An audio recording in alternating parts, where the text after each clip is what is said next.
China's consumer prices slowed to their lowest level in more than a decade, according to data released by the National Bureau of Statistics. The country's official consumer price index only rose 0.5% in October, compared to a nearly 2% increase the previous month. Falling pork prices led to weaker inflation, and soft demand for fuel didn't help either. The slowdown comes even as China's trade and manufacturing sectors recovered from their coronavirus-triggered slump. The producer price index also fell 2% during the same period. Still, the numbers are well within the government's expectations. Well, for more on China's economy, I'm joined by Thomas Hayes from New York. He's the founder and chairman of Great Hill Capital. Good to have you back. Thanks for having me, Rochelle.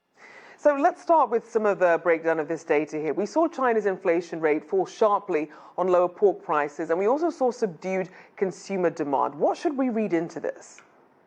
Yeah, this was largely a story from last year with the swine flu. If you remember, a year ago, there was a culling of the herd due to the swine flu. That's largely behind us. And then you also had that compounded with the flooding that increased transportation costs. So now that that's behind us, we're seeing our first decline in pork prices since February of 2019. So that was a large part of it. The other thing is you had pressure on energy prices. So pork, which is a huge staple, and then energy were major components. So while it was the slowest inflation since 2009, this was really one-off events with an excessive pressure on energy, excessive pressure on pork prices. You also saw it in the producer price index. Those industries that were related to food processing and anything food related and oil related were down, but metals, smelting, textiles were all up. So this is not a sign of overall economic slowness. This was just a one-off due to catching up on the food prices. Now, I want to turn to consumption now, because some analysts believe that the key to boosting consumption lies in boosting social welfare, as well as having higher rural incomes. What are your thoughts? Yeah, well, I'll tell you, we saw the National Day holiday in October last month, Rochelle, was really off the charts. Just looking at the movie ticket sales, they're confined to 75% capacity, and yet it was the second highest box office for a National Day in history. So that's showing healthy consumer demand. 637 million people took domestic vacations for the holiday last month. The hotel bookings were at pre-pandemic levels. The air travel was greater than 2019 for the same holiday. So everything is really showing that the consumer is strong. And if you think about the recovery, Rochelle, the first quarter was the shutdown. You had negative 6.8% GDP growth. The second quarter was really the factory and manufacturing reopening, where you saw growth of plus 3.2%.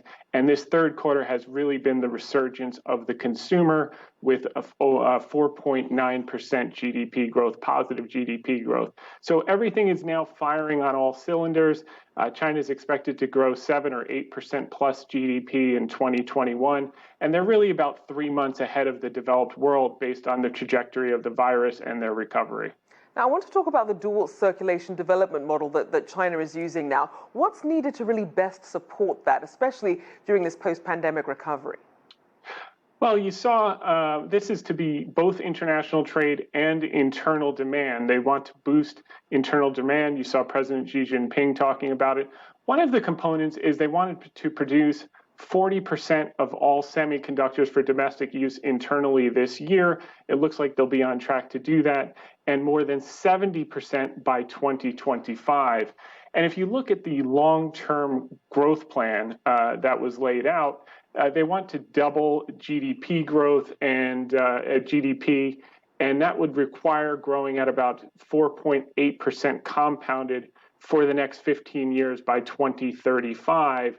And if you look at the numbers that we're seeing, they're right back on track with trend to move this ahead. So it's a response to kind of the protectionist winds that have been out in the last 12 to 24 months, that they want to increase the internal demand, but they still want the multilateral trade and the international trade to continue and even expand. And speaking of international trade, obviously, presidential election here in the U.S., how much does a Biden presidency affect the trade picture since the Phase 1 trade deal started under the Trump administration? Yeah, I think it will remain in place for the time being. I would imagine that you're going to see a lessening of the friction and probably increased trade facility between the two countries. So I would expect that to move ahead forward. If you look at the China export numbers, though, they haven't been too shabby. They were phenomenal last month, up 11.4% versus 9.3% expectations. And that was largely driven by demand for medical supplies and for work from home supplies, computers, microphones, cameras, et cetera. So that was solid. But I think as the trade normalizes, you'll see the import demand pick back up to normalized levels. That was a little weak at plus 4.7% last month, but that should start to pick up moving forward over the next 12 to 24 months. All right. Thank you as always, Thomas Hayes there, founder, chairman, and managing member of Great Hill Capital.